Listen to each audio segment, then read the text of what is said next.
मेरे साष्टांग नमन, कोटि कोटि प्रणाम। मेरा अनुभव, मेरा जीवन बदल दिया है गुरु जी ने। एक माता पिता होते हैं जो जन्म देते हैं और एक माता पिता ऐसे होते हैं जो जीना सिखाते हैं। जन्म देने वाले भी सिखाते तो है ही जीना, लेकिन जिसके जीवन में जब दवाइयां आ जाती है, उससे अगर हमें कोई मोड़ बदल के बिना दवाई की दुनिया में ले जाए, उनको माँ बाप से ऊपर कोई दर्जा नहीं होता। तो इसीलिए ये दोनों हमारे माता पिता हैं। इन्होंने हमें जीना सिखाया, कैसे जीते हैं, खाना सिखाया, कैसे खाना चाहिए। इंसान को बनाना भी आता है, खाना भी आता है, लेकिन वो बात अलग है कि हमें ये नहीं पता होता जब हम खाते हैं कि ये खाना कैसा है। स्वादिष्ट जरूर लगता है लेकिन मसालों से, लेकिन खाना कैसा होना चाहिए वो हमें गुरु माता ने सिखाया। खाना ऐसा होता है जो स्वादिष्ट हो, स्वास्थ्यवर्धक हो, सुपाच्य हो और आसानी से निकल भी जाए, जिसके लिए हमें कोई मेहनत ना करनी पड़े। तो वो हमको माता जी ने सिखाया कि ऐसे बनाओ। आज भी उन्होंने श्रीखंड बनाया है आपके लिए, रॉ तो और बिना दूध वाला। तो ये सब सीखने में हमें बहुत मजा आया। माता जी से जो सीखा वही हमने जीवन में उतारा। लेकिन कब उतारा? पहले, आज से 16 साल पहले हम खुद नहीं चल पाते थे। वॉकर था, 85 केजी वजन। शादी हुई तब 45, फिर 45 से 85 का सफर। शादी के बाद 3 साल बाद बच्चे ना होना, तो बच्चे होने की दवाइयां, फिर लोग ताने मारे तो डिप्रेशन, फिर तो एक के बाद एक सब आता है ना, फिर तो सब कुछ आ गए। डिप्रेशन, फिर फ्रोजन शोल्डर, एक एक्सीडेंट में गिरने की वजह से L4, L5 में पूरा गैप हो गया, कव, लास्ट स्पाइन में क्रैक, साइटिका, चलो तो घुटनों में टिक टिक आवाज आए, हड्डियों में पानी भरता था, लिगामेंट बार बार क्रैक हो जाते थे, हीमोग्लोबिन B12, B3, कैल्शियम सब कुछ कम, खाली ये ज्यादा। टमी तो ऐसा कि नीचे कुछ न दिखे, इतना बड़ा, किसी को लगे 2 है आ जाए कर आए, परमानेंट प्रेग्नेंट जैसा पेट। और वो सब दवाइयां खा के, क्योंकि पहले तो मैं बहुत पतली थी, एकदम इससे भी पतली, लेकिन ये दवाइयां खा खा के मेरा हाल बहुत बुरा हो गया। सुबह से लेके रात तक दिन में 40 टैबलेट लेती थी। समझो दवाइयों से ही मैं मेरा पेट भरती थी। सुबह उठते ही इतने चक्कर आए, बेचैनी लगे, नीचे पैर रखूं तो जैसे कांटे चुभते हैं पैरों में, और बहुत परेशान थी, क्योंकि अपना वजन ही अपना दुश्मन है। मुझे इतना पता चल गया, न पाकिस्तान दुश्मन है न मुस्लिम दुश्मन है, केवल अपना वजन दुश्मन है। और वजन का फुल फॉर्म बनाए तो गुजराती में वधारे जमवू नहीं, ये वजन है ना। तो इसकी संधि मैंने अलग की। तो यहाँ मुझे जब सेमिनार में गुरुजी के पास गई तो ये पता चला कि डॉक्टर हमको गोली के साथ खाने को बोलते हैं। भूख नहीं है फिर भी खाना पड़ता है क्योंकि दवाइयां खानी है। अब इतने रोगों के साथ मैं लड़ रही थी। साथ में हमारी एक सोच होती है कि जितनी महंगी दवाई और जितने महंगे डॉक्टर उतने ज्यादा असरकारक, है ना। ये हमारी एक मेंटली सोच होती है। तो मैं भी यही सोचती थी। साथ में सप्लीमेंट की तरह एमवे कंपनी के महंगे महंगे सप्लीमेंट्स लेने शुरू किए। कैलमेक्टी, डेली, प्रोटीन पाउडर, चूएबल, पता नहीं उसके जो भी सप्लीमेंट्स आते थे वो सब लेना शुरू किए। कोई सप्लीमेंट ऐसे नहीं होते हैं जो बाजारू होते हैं जो हमारा स्वास्थ्य सुधार सके। तब हमको नहीं पता था, हम समझते थे कि दवाई में स्वास्थ्य है। सच में दवाई में अगर स्वास्थ्य होता तो दवाई 4 महीना, 6 महीना, 12 महीने में बंद हो जाती। लेकिन एक बार शुरू करो फिर कभी दवाई बंद नहीं होती है। तब हमको पता चला कि अगर दवाई में स्वास्थ्य नहीं है तो फिर मैं लेती क्यों। वो गुरुजी ने समझाया कि दवाई हमारे रोगों को दबाती है, मिटाती नहीं। स्टीरॉइड भी मैंने बहुत लिया है क्योंकि इतने रोगों को मैं दबाती थी जिसके कारण कहीं तो साइड इफेक्ट आएगा। तो साइड इफेक्ट में मुझे अभी तो एक भी नहीं है, हाथ में पैरों में कट्स हो गए और हाथ की में भी इतनी सूजन आ गई और यूं करूं तो चिकना चिकना पानी गिरता था। इतनी सूजन हाथ में, पैरों में चप्पल नहीं पहन सकती थी क्योंकि उसमें सूजन रहती थी। सुबह उठते ही रेंटेक 150 यानी एसिडिटी इतनी सीवियर होती थी क्योंकि डालना जानते थे, निकालना नहीं जानते थे। निकालना गुरुजी ने सिखाया। एनीमा वो अपनी दूसरी माँ है क्योंकि वो काम ऐसा ही करती है हमको रिलैक्स करने। इसीलिए हमने जब एनीमा शुरू किया तब हमको उसका पता चला, उसका महात्म्य पता चला कि सच में इंसान केवल खाना जानता है, निकालना जानता ही नहीं। जबकि भगवान श्री शिव ने जब सृष्टि बनाई तब शिव जी ने नंदी को कहा था कि पृथ्वी पे जाके बोल के आओ, 3 टाइम नहाओ, 1 टाइम खाओ। ये नंदी ने घोटाला कर दिया, 3 टाइम खाओ, 1 टाइम नहाओ। हमने तो पूरा घोटाला कर दिया। सुबह उठ के खाना शुरू करो, रात को सो तब तक चटर पटर चालू और जाओ सिर्फ एक बार। क्या हो, जो पशु प्राणी होते हैं वो जितनी बार खाते हैं ना उतनी बार जाते हैं, यानी कि जमा नहीं करते। इसीलिए उनको कोई डॉक्टर की जरूरत नहीं पड़ती है और हमको स्पेशल डॉक्टर की जरूरत पड़ती है।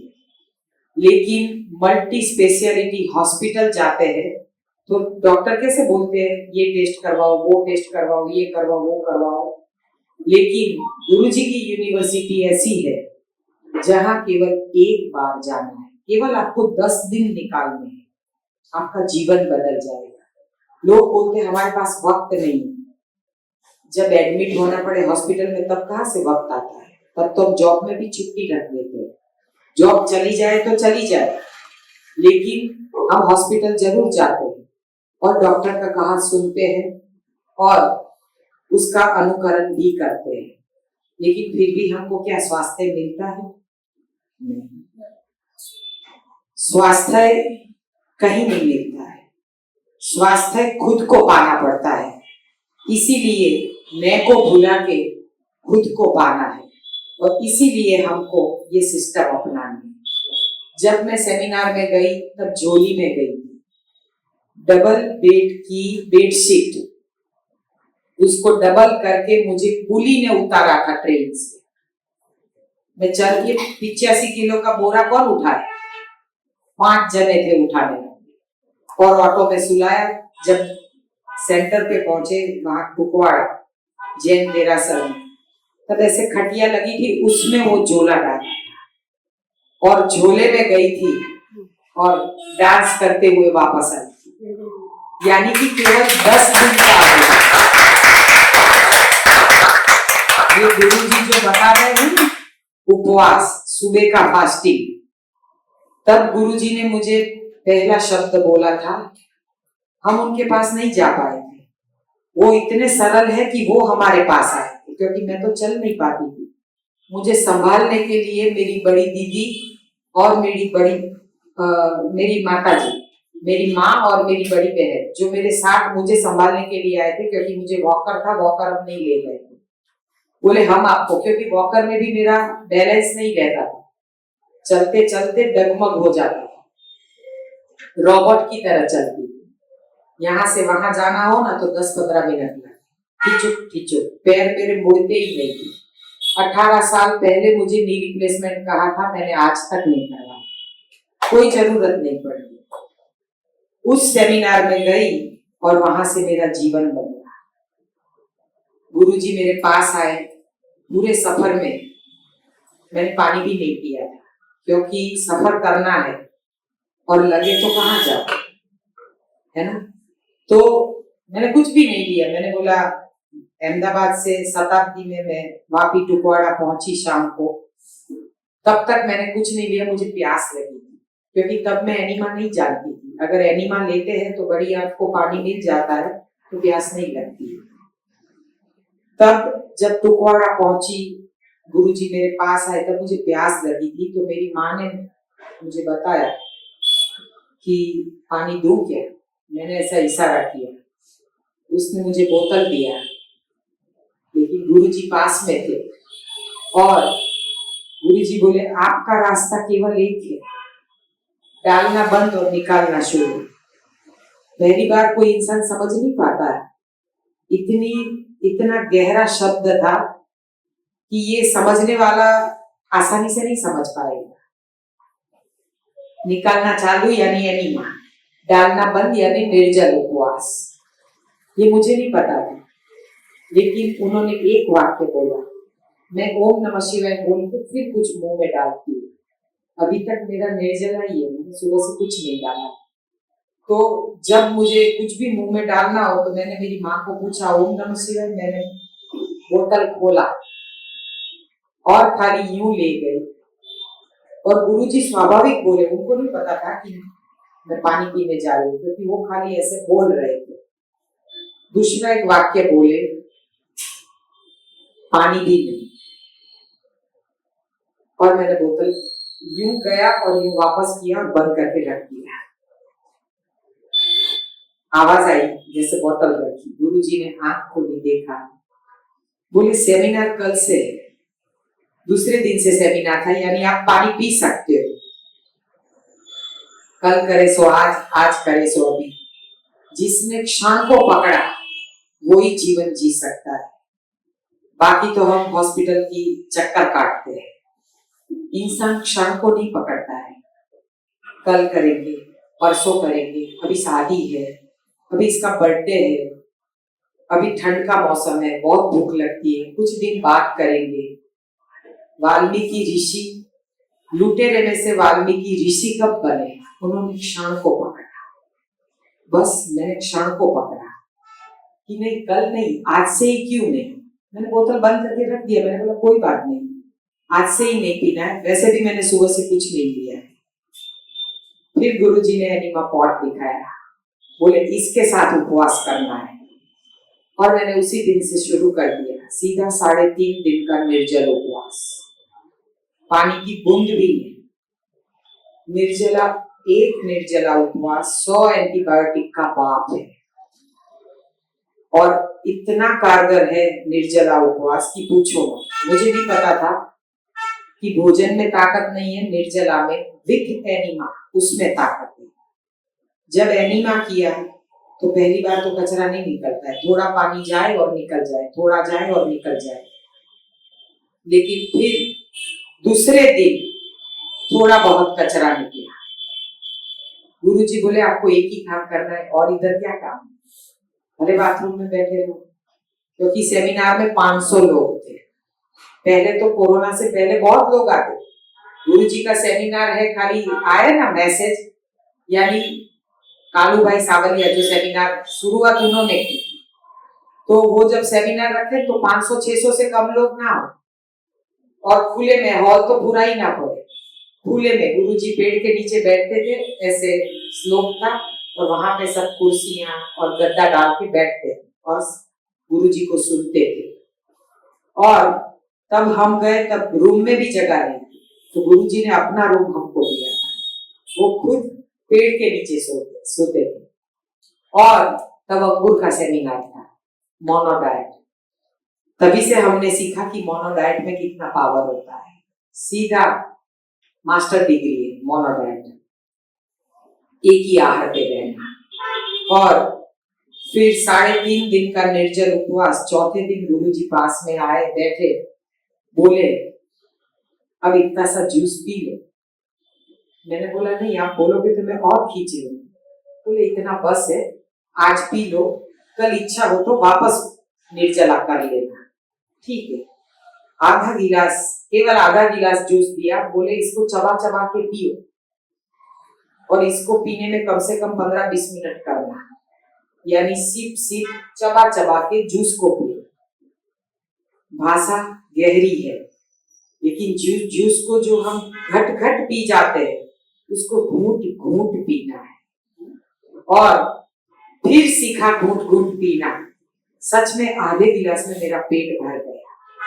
3.5 दिन के निर्जल के बाद और लॉन्ग सेमिनार में रात को डांस हो, यानी कि गरबा होते हैं, जो सांस्कृतिक कार्यक्रम होते हैं ना, आनंद मेला, उसमें लोग गरबा करते हैं, डांस करते हैं, म्यूजिकल चेयर खेलते हैं, यानी कि अपना बचपन वापस लाते हैं, तो अपना गम भूलते हैं, बहुत मजा करते हैं। 2 घंटा आनंद का होता है। तो उसमें ऐसे रिकॉर्ड बजा और मुझे गरबा का बहुत शौक है। जब मैं गई थी तब 4 बेल्ट थे मेरे शरीर के ऊपर, फ्रोजन शोल्डर यहाँ पे था, कमर में मुझे सीवियर बैक पेन और L4 L5 में गैप था, तो इधर भी बेल्ट था। नी में टिक टिक आवाज आती थी, एक बेल्ट इधर था और लिगामेंट क्रैक हो गए थे, एक बेल्ट इधर था। 4 बेल्ट के साथ चौथे दिन रात को गरबा बजा और मैंने पता नहीं कहां से सुर वो आ रहे थे और मेरा शरीर में वो थनगनाहट आ रही थी। मैं अपने आप खड़ी हो गई और गई और आधा घंटा गरबा की।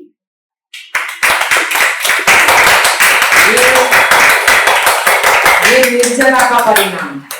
आधा घंटा गरबा खेली, लोग भी चौंक गए कि ये कैसी हाल में आई थी और आज गरबा कर रही थी। फिर मुझे मेरा रास्ता मिल गया। एक दिन निर्जल उपवास और एक दिन जूस, एक दिन निर्जल उपवास और एक दिन जूस। 3 महीने में 85 से 58 सारा मावा निकल गया, वजन कंट्रोल में आ गए। और उसी सेमिनार में 7वें दिन जो मैंने कॉलेज में चैरिटी शो में सत्यम शिवम सुंदरम का जो डांस किया था, वो गरबा के बाद पता नहीं कहां बज गया और मैंने कब कर दिया मुझे पता ही नहीं। यानी 7वें दिन इतनी फ्लेक्सिबिलिटी शरीर में आ गई, कम डालना और ज्यादा निकालना। जबकि मुझे रूमेटॉइड आर्थराइटिस, यानी कि ये मेरी मुट्ठी नहीं बनती थी, एक पतेली पकड़नी हो ना तो मैं पकड़ से नहीं पकड़ पाती, मेरे हाथ ऐसे ये सब इतने अकड़ हो गए थे कि मैं खुद से बटन भी बंद नहीं कर पाती। लेकिन 7 दिनों में मेरे शरीर में जैसे किसी ने ऑयलिंग कर दिया, जबकि ऑयल का एक बूंद भी नहीं गया था। केवल अंगूर का जूस और निर्जला उपवास और एनिमा और आराम, इतना ही किया था और कुछ भी नहीं। 7वें दिन सत्यम शिवम सुंदरम का डांस और 10वें दिन जब हम घर पे गए तो कोई वॉकर की जरूरत नहीं। और जब मेरे पतिदेव ने मुझे देखा तो वो बोले कौन आया है, क्योंकि 10 दिन में 10 केजी उठ गया था। यानी कितना हल्कापन शरीर में, और हम कितना वजन लेके शरीर में भी और यहाँ भी कितना बोझ लेके घूमते हैं, वो सब निकल गया। जीवन जो बोझ लग रहा था वो रंगीन लगने लगा।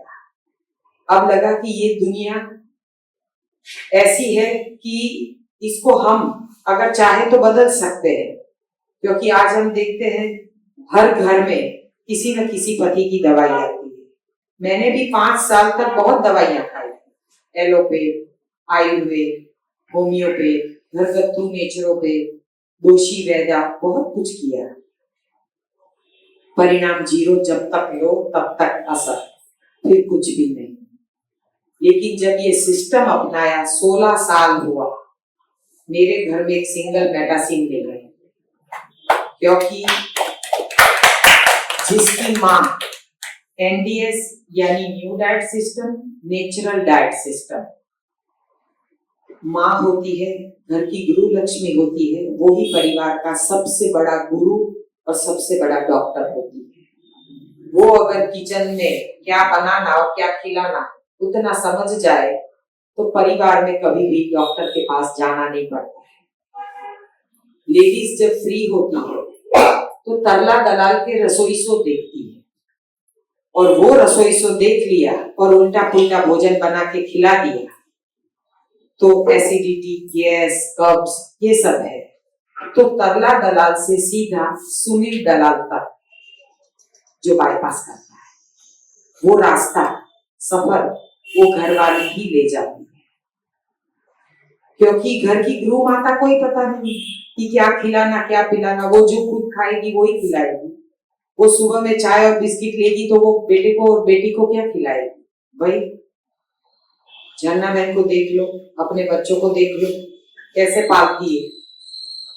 उनके बच्चे भी कच्चा खाते हैं, जबकि यंगस्टर है। उनकी बेटी भी एकदम यंग है, बहुत खूबसूरत है। ये पूरा परिवार कच्चा ही खाता है। क्यों? क्योंकि माँ ने शुरुआत, पूरे घर का रिमोट कंट्रोल माँ के हाथ में होता है।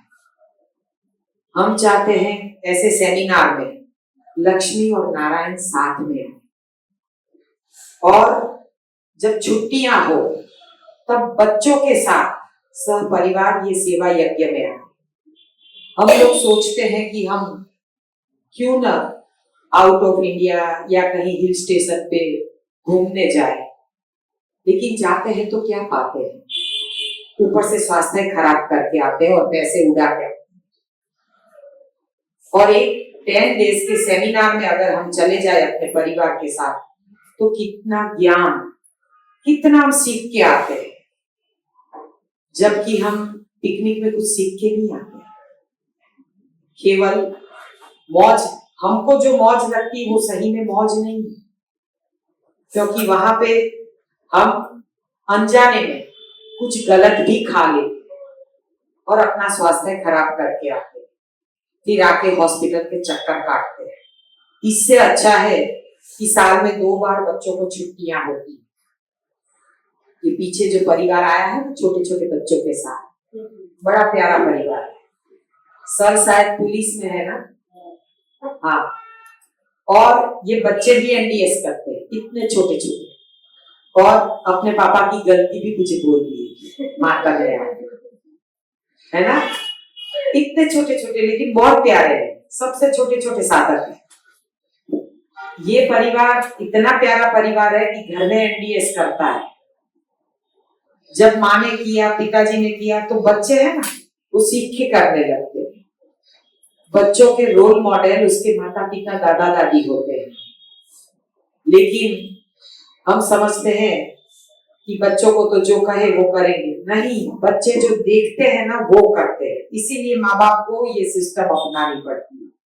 और गुरुजी जैसे 8 घंटे का उपवास बोलते हैं, वो क्यों? क्योंकि सुबह का फास्टिंग ही आपका रामबाण इलाज है। और बच्चे सीखेंगे, आपसे देख के सीखेंगे, ऐसे नहीं सीखेंगे।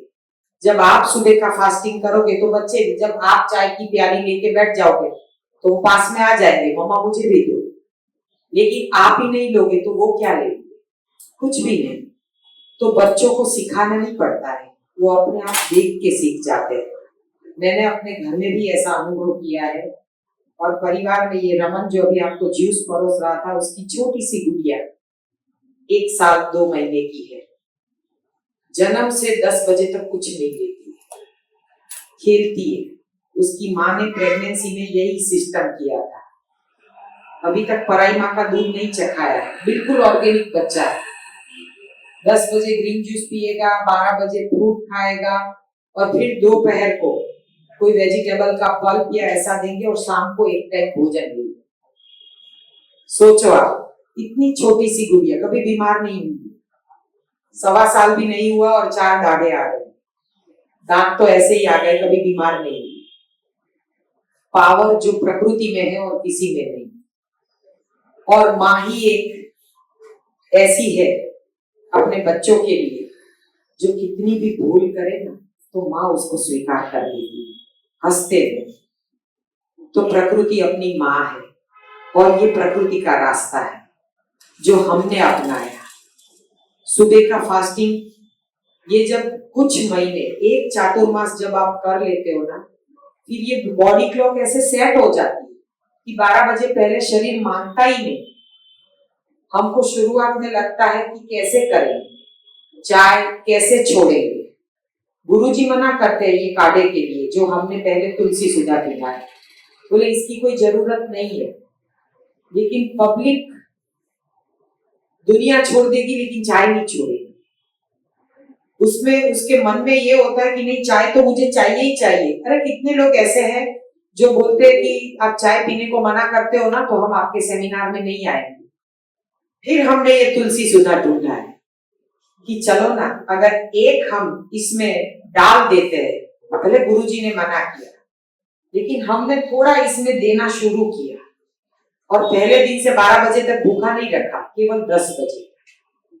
उतना तो हर कोई इंसान रह पाता है, क्योंकि सुबह स्नान करो, पूजा पाठ करो, नहाओ दो, ये सब करो, तब तक तो आराम से 9-10 बज जाते हैं। तो ये एक ड्रिंक शुरू किया और चाय छुड़वाया, तो पब्लिक को इंटरेस्ट पड़ा कि चाय के बदले में कुछ तो देते हैं। इसीलिए मैं नहीं पीती तुलसी सुधा, कभी नहीं, लेकिन बनाते हैं जिसको छोड़ना है। ये नए साधक है, ये भी नहीं पीते कि नहीं मुझे नहीं चाहिए, क्योंकि जिसको ये उतर गया उसने तुरंत छोड़ दिया कि नहीं मुझे नहीं पीना। लेकिन जिसको ना उतरे, इसको इसके जरिए हम माइंड में उतारते हैं कि नहीं, चाय के बदले में ये पी सकते हो। ऑप्शन देते हैं तो पब्लिक आती है। तो ऐसे ऑप्शन दे दिया, तुलसी सुधा का जरूरत है तब पियो, फिर जब छूट जाए तो छोड़ दो। ये कोई जरूरी नहीं है कि हमेशा पियो। ठंड का मौसम है, गरम गरम अच्छा लगता है, कोई बात नहीं, पी लिया। लेकिन इसके जरिए आप कच्चा कर पाओ। फिर आपको ग्रीन जूस दिया, अभी आपको इतनी भूख नहीं लगी होगी, क्योंकि ग्रीन जूस में वो पावर है जो आपकी भूख प्यास मिटाता है। इतनी सारी पत्तियां, सब्जियां, सब आ जाता है उसमें, सब आ जाता है, इसीलिए हमको भूख नहीं लगती है। और ये संजीवनी जूस पेट भर के पीना है, लेकिन लोगों को घर पे नहीं बनता है।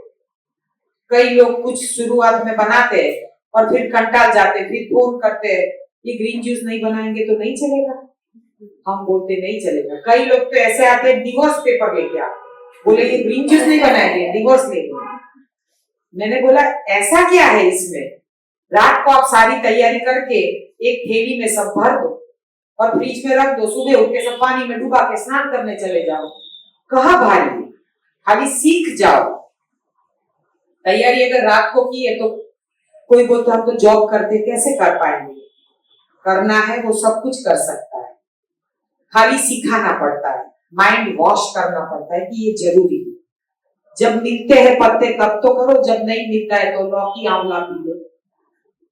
और कोई बात नहीं, कभी कहीं बाहर गए तो संतरे चूस लो, अगर जूस नहीं निकालना है तो कोई भी जूसी फ्रूट चूस लो। ऑप्शन हर चीज के होते हैं। दूध बंद करवाते हैं तो सामने नारियल का दूध, बादाम का दूध, हेजलनट का दूध, मूंगफली का दूध, तिल का दूध, कितने दूध निकलते हैं। लेकिन जो पीने लायक है वो 3 दूध है। पहला नंबर नारियल, दूसरा नंबर बादाम और तीसरा नंबर हेजलनट। क्योंकि ये तीनों चीज में हम हर आइटम बनाते हैं, और बच्चों को जो मन पसंद आए ऐसी आइटम। और बच्चों के लिए भी फास्टिंग कोई 8 घंटा बच्चा थोड़े ना करेगा, लेकिन जब तक मांगे नहीं तब तक बच्चे को नहीं देना है। बस वो मांगे तब परोसो। हमने भी वही किया।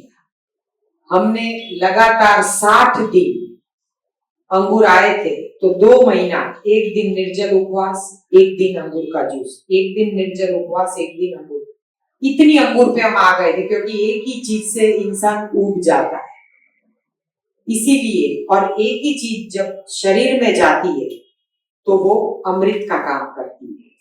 जैसे घोड़ा खाली चना खाता है और कितनी ताकत नदी पार कर जाता है, मोनोडाइट। तो वही मोनोडाइट गुरुजी ने हमको सिखाया।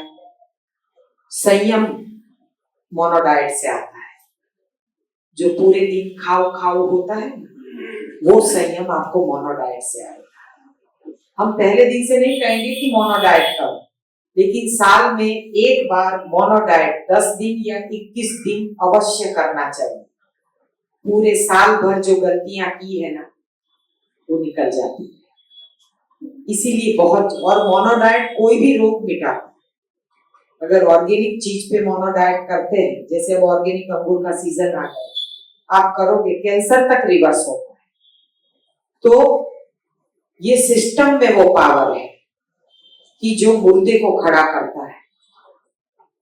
जन्म के बाद आया हुआ कोई भी रोग, जन्म के बाद होती, मेरा एक एक शब्द ध्यान रखना, सवाल उठेगा ही नहीं।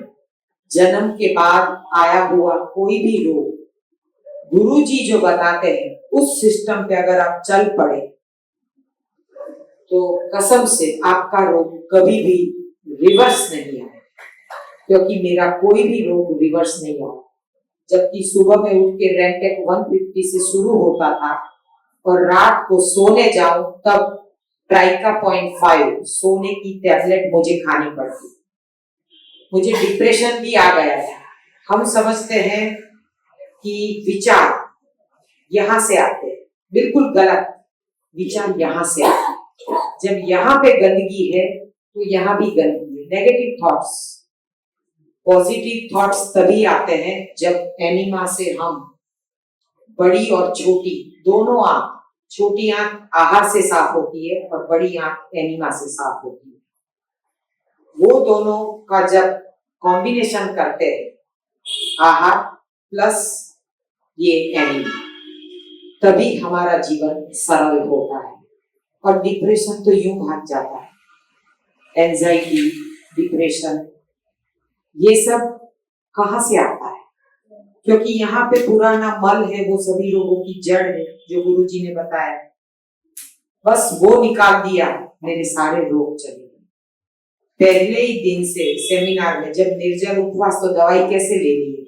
मैं इतना बड़ा थैला लेके गई थी दवाई, सारी दवाई रखी, वो रखी। आज तक कोई टैबलेट नहीं, मुझे कोरोना का वैक्सीन लेने की भी जरूरत नहीं पड़ी है, क्योंकि गुरुजी ने पहले से ही बता दिया था कि किसी भी साधक को वैक्सीन नहीं लेना है। फास्टिंग कर लेना है, एनिमा कर लेना है, लेकिन वैक्सीन नहीं।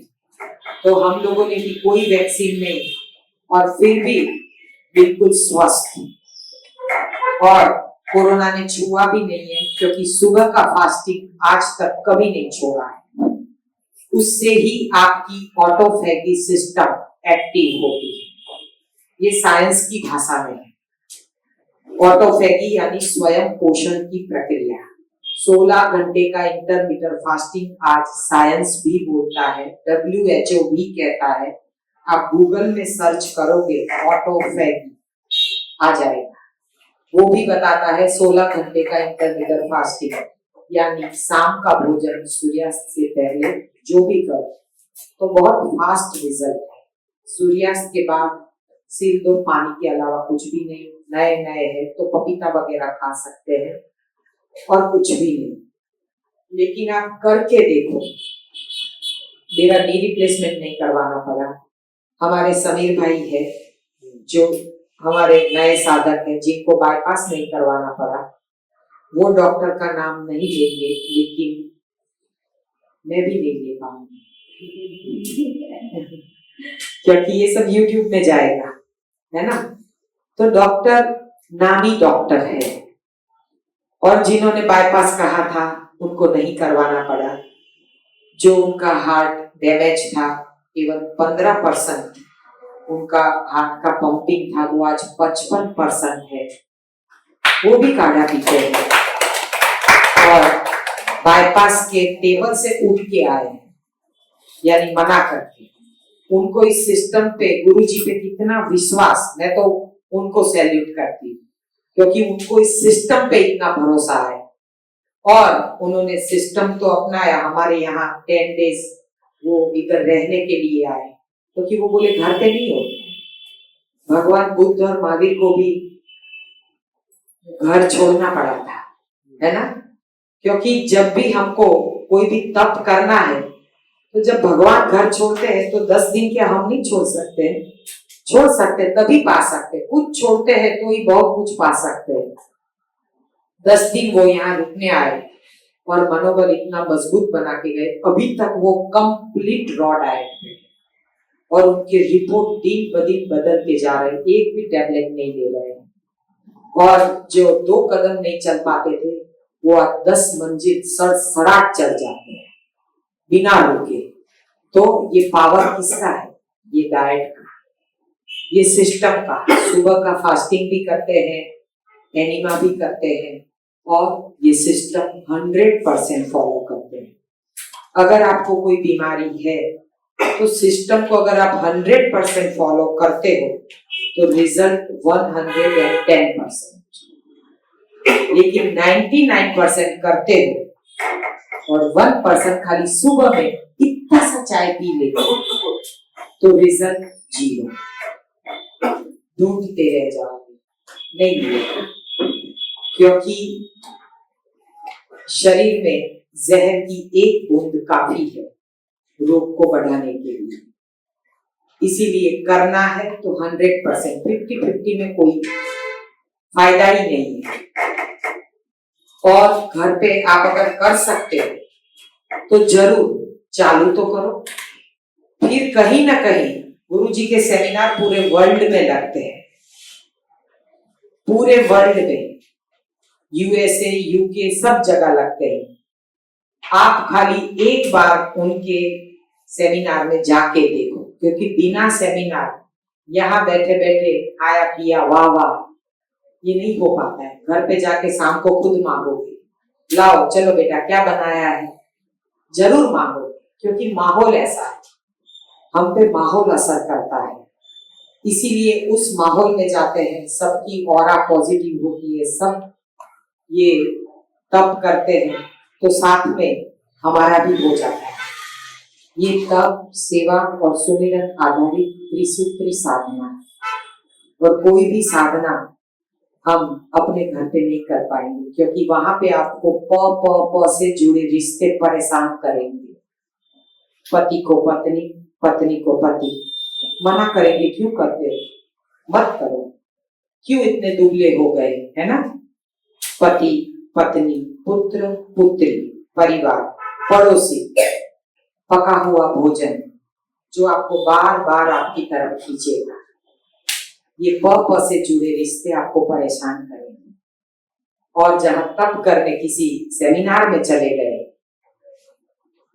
वहां तो अपनी मर्जी के मालिक हम हैं, वहां हम अपने लिए जाते हैं। कपड़े धोए तो भी भले, और आज नहीं मूड है नहीं धोना है, कोई बात नहीं, वहां कौन बोलने आएगा। तो इसीलिए हम बोलते हैं कि सेमिनार में फर्स्ट टाइम जाओ, फिर साल में 1 बार या 2 बार, क्योंकि पहले साल मैं गुरुजी के साथ जहां सेमिनार लगता था ना, छोटे छोटे बच्चे छोड़ के जाती थी। क्यों? क्योंकि घर पे नहीं हो पाता। और लगातार गुरुजी के साथ रही तो 16 साल तक, अभी हम खुद भी इधर सेमिनार करते हैं तो गुरुजी से जुड़े। अगर छोड़ देते तो पूरी दुनिया खाने पीने वाली है। हमको भी लोग वही बोलते ना, क्यों मर रहे हो, खा पी के ऐश करो ना, कुछ हो जाए तो दवाई ले लेना, हम नहीं जी रहे। लेकिन नहीं, क्योंकि किसी की भी जन्म कुंडली में कभी भी कोई रोग लिखा नहीं होता है। जो भी रोग अपने शरीर में आए वो केवल और केवल गलत भोग का परिणाम रोग है। और भोग बदल दो, रोग भाग जाएंगे। लेकिन भोग बदलना सीखोगे तो, बैठे बैठे कैसे सीखोगे। लोग बोलते हैं ऑनलाइन सेमिनार करेंगे। ऑनलाइन सेमिनार जरूर होता है, लेकिन मनोबल जो मजबूत बनता है ना, वो लाइव सेमिनार से बनता है।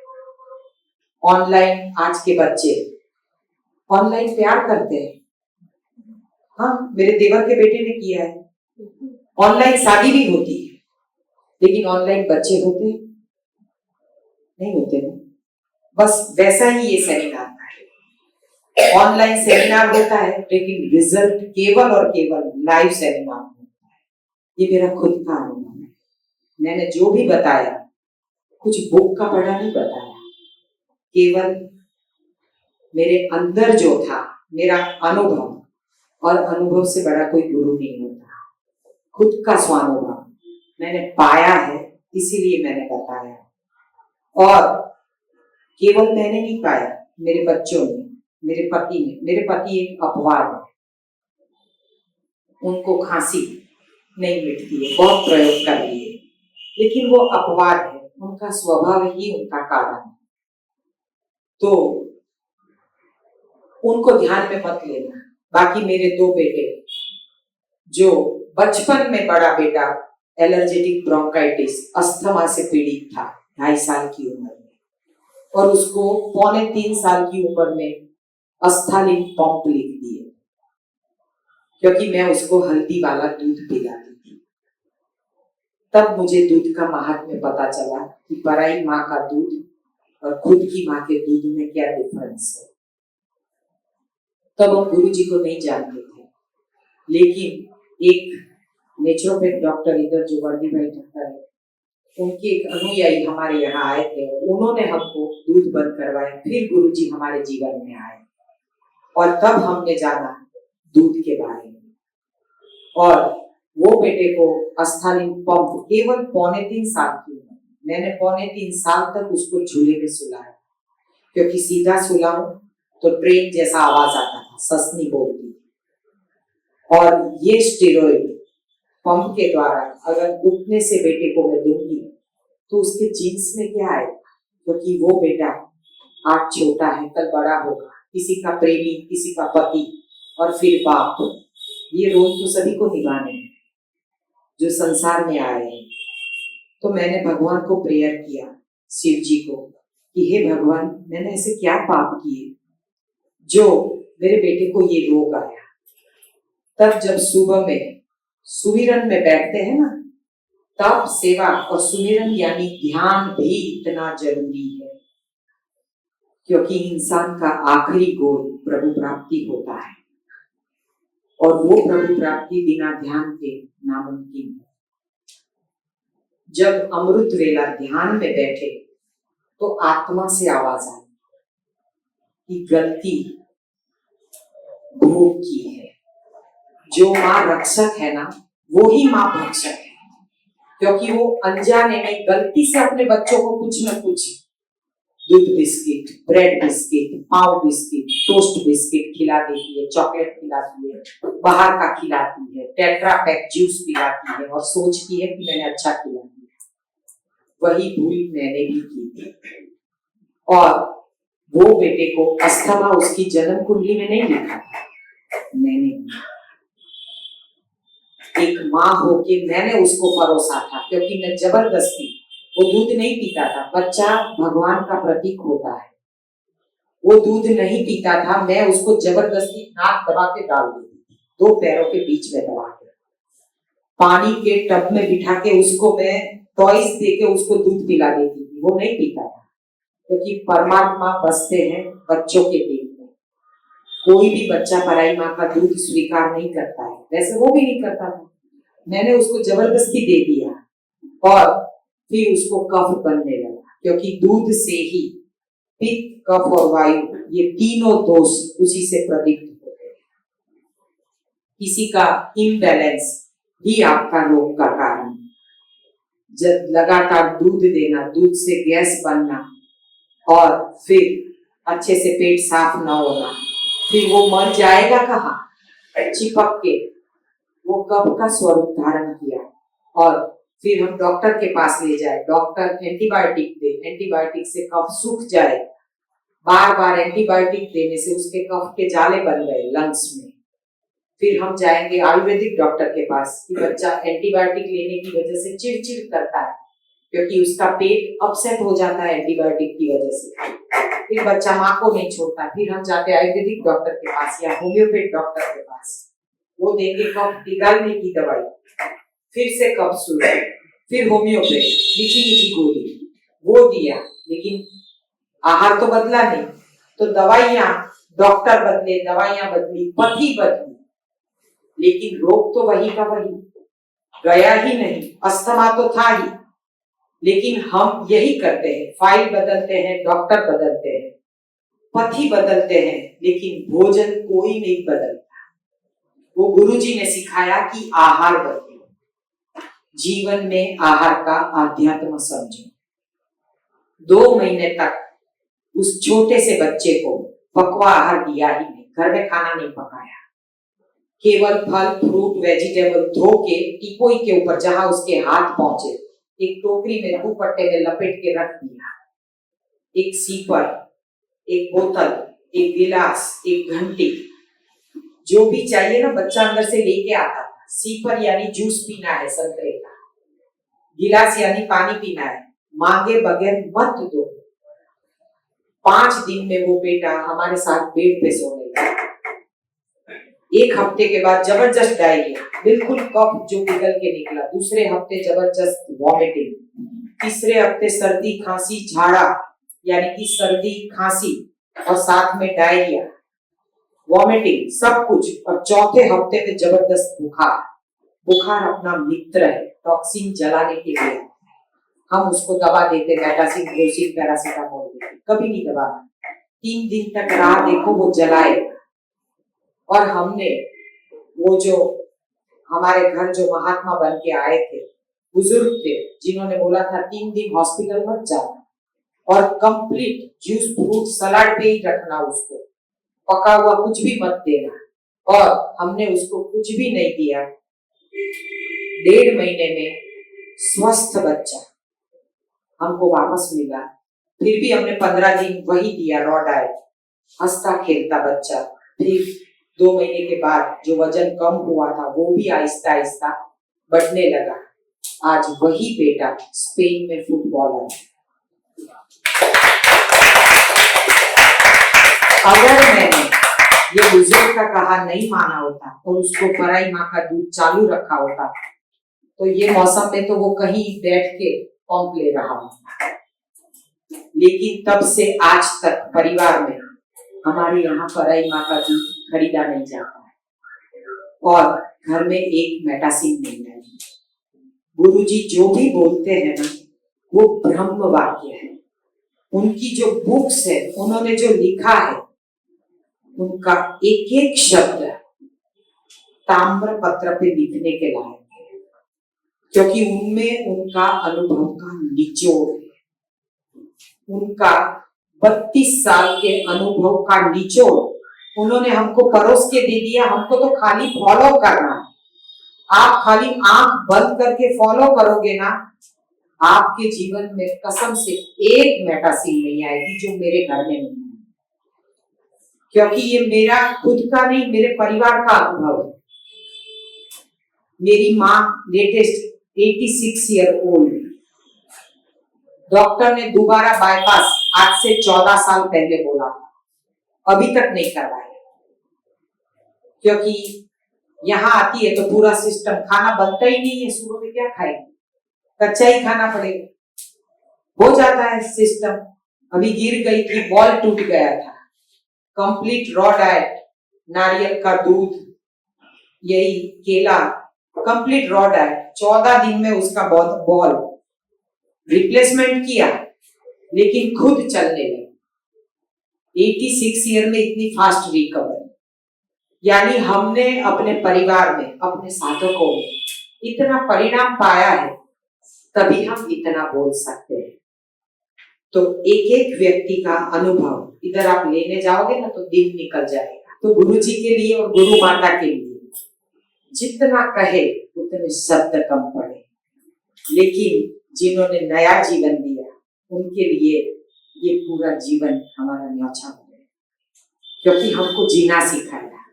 वरना हम भी इतने जिंदगी से हार चुके थे, यहाँ तक कि हमने सुसाइड भी किया हुआ है। यहाँ से वापस आए, ये ऐसे ही नहीं बोल रहे, बहुत थक चुके थे जीवन से, लेकिन नया जीवन जीने की राह और जीने की कला जिसने सिखाई, ये वो मेरे माँ बाप है जिनके चरण छूने से मुझे लगता है कि मैंने चारों धाम की यात्रा कर ली। तो बस उनके लिए मैं यही कहूंगी कि ईस्ट हो या west, MBS is the best. बहुत बहुत धन्यवाद।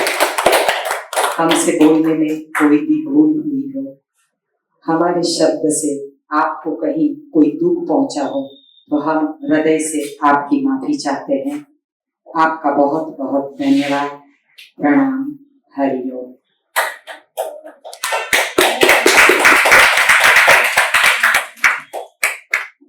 तो कम समय में हमने काफी लंबी यात्रा कर ली है। रोगों का कारण, निवारण सब कुछ हमें पता चल चुका है। अब जो बाकी है वो है खुद पे प्रयोग। बस अब प्रयोग करेंगे तो जैसे सारी दुनिया में करोड़ों लोगों को जो लाभ मिला है, बस वैसा ही लाभ हम सभी को अवश्य होगा।